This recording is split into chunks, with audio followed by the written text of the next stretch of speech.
Herbert Hoover was born on August 10, 1874 in West Branch, Iowa. He went to college at Stanford and became a successful engineer and humanitarian. Also, he discovered gold and coal deposits in Australia and China and acquired a substantial fortune.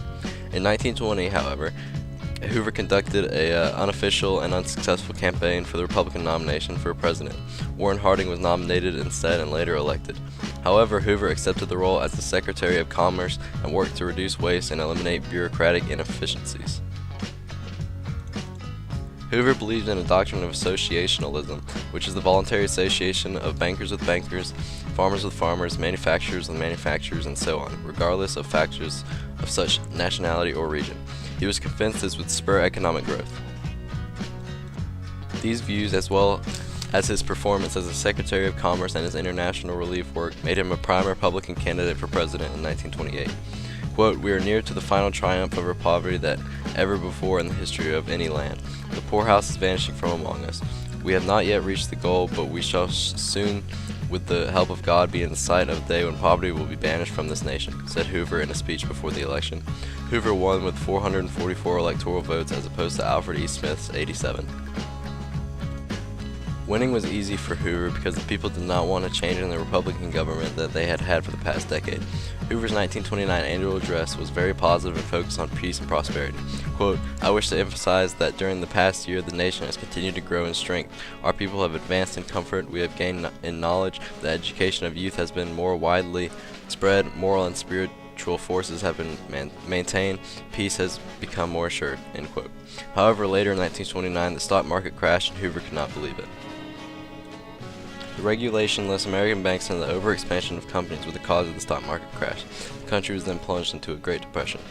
After the crash, Hoover announced while he would keep the federal budget balanced, he would cut taxes and expand public works spending. However, said in summary that the people should work hard and maintain confidence and the economy would fix on its own. The 1930 annual address was written in a panicked tone and almost half of it talks about the economic situation in the U.S. Quote, "During the past 12 months we have suffered with other nations from economic depression.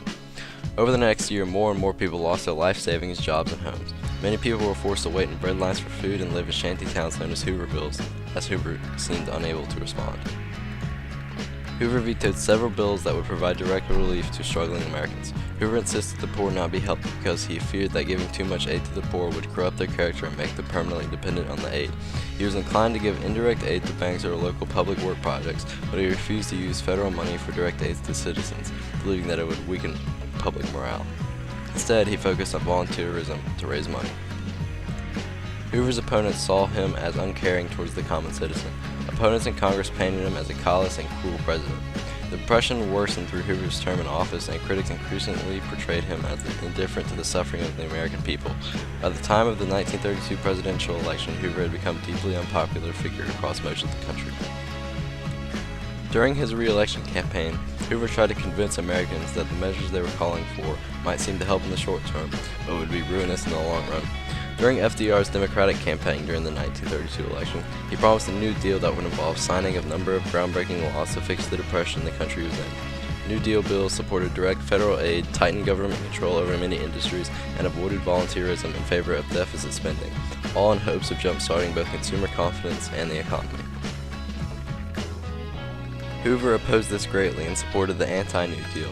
Quote, "I therefore contend that the problem of today is to continue these measures and policies to restore this American system to its normal functioning, to repair the wounds it has received, to correct the weaknesses and evils which would defeat that system, to enter upon a series of deep changes, to embark upon this inchoate New Deal which have been propounded in this campaign, would be to undermine and destroy our American system," end quote. Hoover became the scapegoat for the Depression and was badly defeated in 1932. FDR soundly defeated Hoover in the election, winning 45 states as opposed to Hoover's 5.